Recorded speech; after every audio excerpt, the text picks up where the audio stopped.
Who here knows what these are? Raise your hand. Okay, that's how I know you're OG crypto. No, just kidding. But so for the uninitiated, these are Unisocks. This was a pair of socks released by Uniswap Labs in 2019, 2.5 years ago. The idea was they minted 500 socks tokens. And they basically said anyone who buys these socks tokens, they can either keep their token or they can burn it. And we'll mail them an actual pair of physical socks in the mail anywhere in the world. I think it started as like $15 for a pair of socks. And then I think in like 2020, it was like $300. And I had a friend say, wow, that's pretty expensive for socks. And today, it's $90,000 for a pair of Unisocks. And so some people might see this as some sort of crazy marketing stunt or what you have it.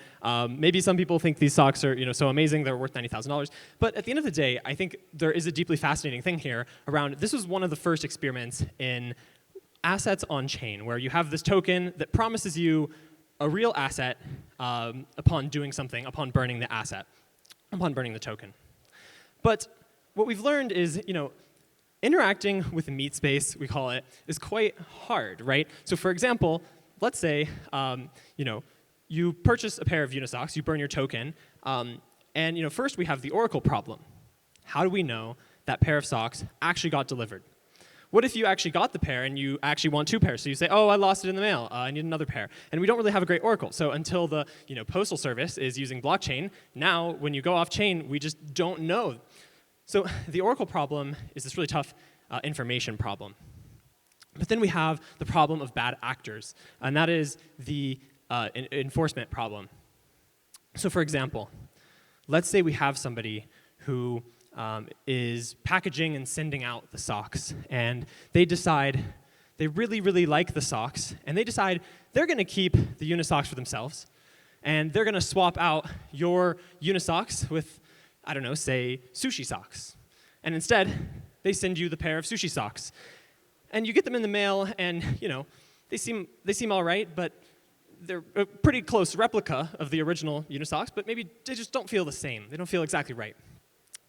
So, you have this problem of bad actors and enforcement, and now you need to have some sort of court system, rectify, I didn't get the pair of socks I was promised, and you have these centralized marketplaces like eBay and stuff that try to solve this with disputes or mediation, courts, and so all this stuff is really, really hard in crypto.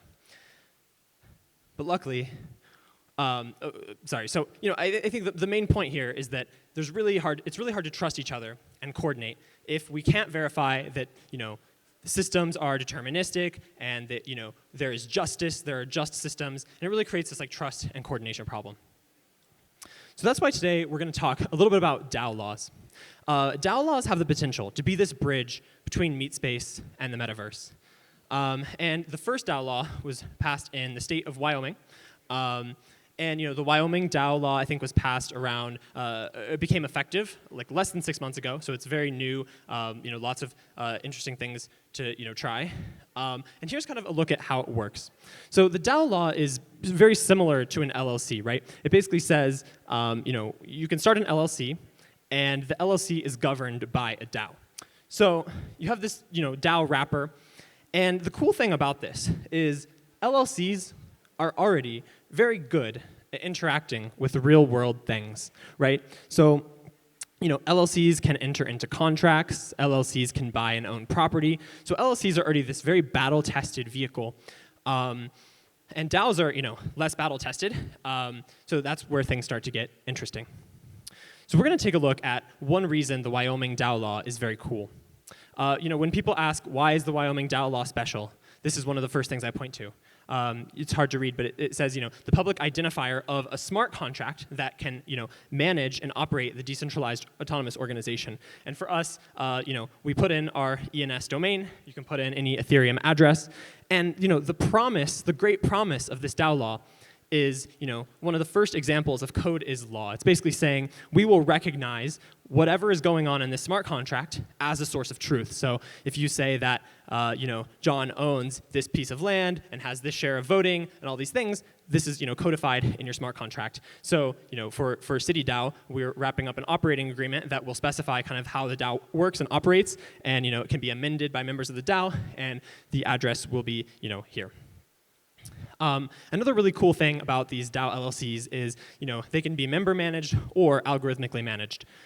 And I think this is actually a controversial part of the law, right? Where it's like, how is a DAO algorithmically managed? And I think algorithmic management is kind of this this I would say aspirational thing where we aspire to build these organizations where there's a deterministic set of rules. Anyone can put up a vote, try to get something funded. If this, then that. Basically, a series of if statements that happen. And so yeah, now we'll talk about a couple interesting examples of DAOs. So City DAO, we basically purchased 40 acres of land in Wyoming collectively using this Wyoming DAO law. And Krause House is basically purchasing a basketball team collectively, and then Constitution DAO basically raised $40 million in 7 days to try to buy an original copy of the U.S. Constitution. And to dive a little bit more into how City DAO did it, we basically set up a Wyoming DAO LLC in July, right when the law became effective. We pooled cryptocurrency and ended up purchasing 40 acres of land. The DAO did a bunch of diligence, like scouting for different pieces of land, and ended up settling on this parcel of land. And I think there's a better picture of it here. So the parcel of land we bought is near the city of Cody, Wyoming, which, fun fact, is near where Kanye West's ranch is. So when we would go to Cody, they would say, oh yeah, like Kanye's been here, Kim sits there, and his security detail's here, and so he's definitely been around the area. But this land is probably 45 minutes away from Kanye's ranch and 45 minutes away from Yellowstone. And it's, as you can tell, a very barren, rural piece of land. This was a test drive of the Wyoming DAO law. And I think something interesting to point out is I think a lot of the crypto has kind of had this promise for a long time of like tokenizing assets, right? Like we're going to tokenize, like properties, tokenize all these different things.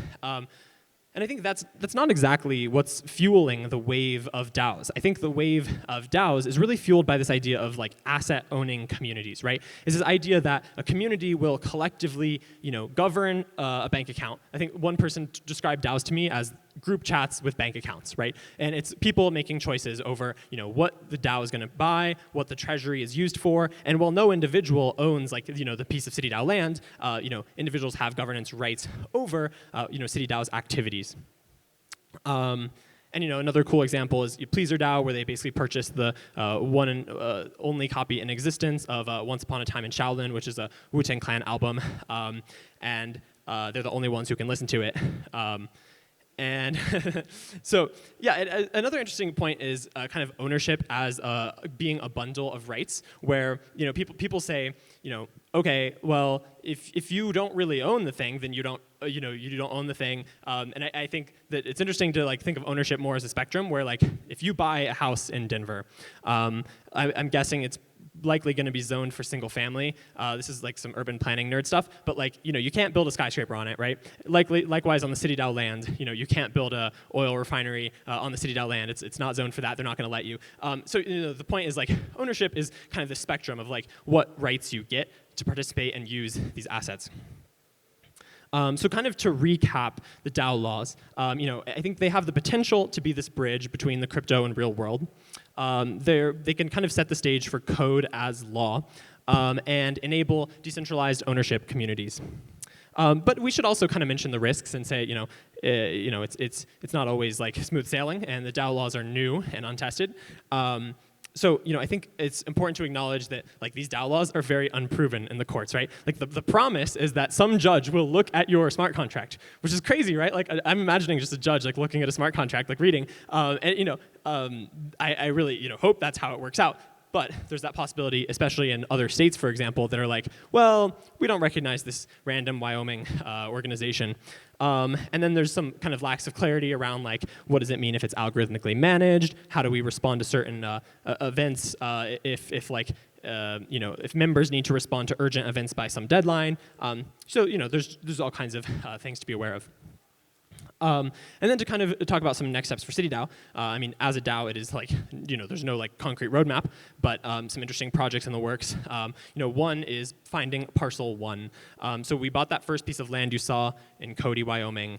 That one is called Parcel 0. It was really a test run, very like the cheapest piece of land you can possibly buy in Wyoming.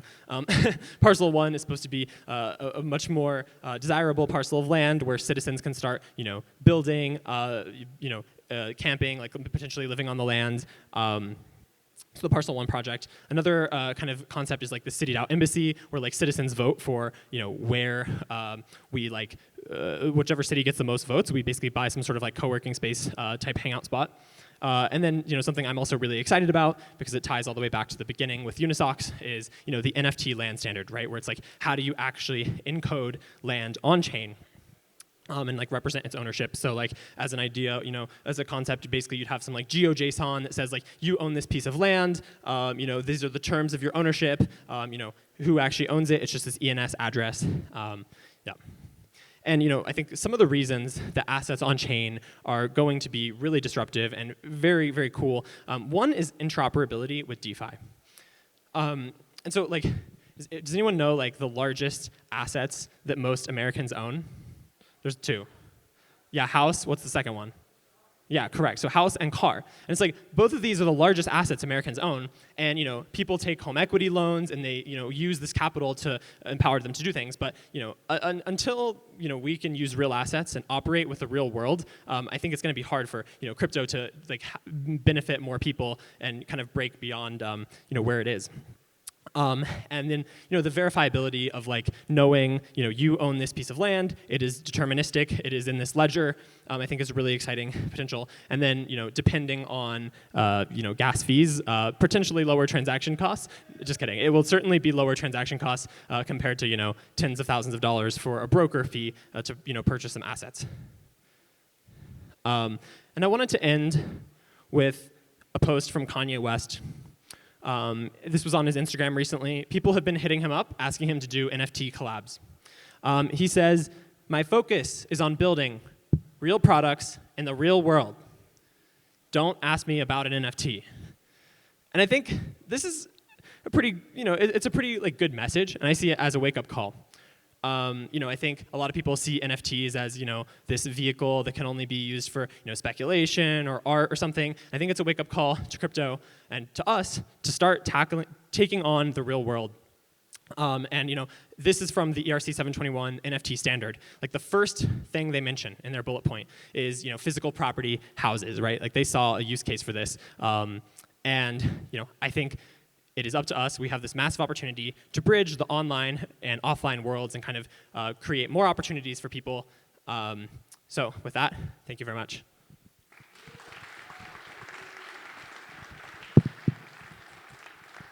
And yeah, if you want to get involved in CityDAO, here are some links.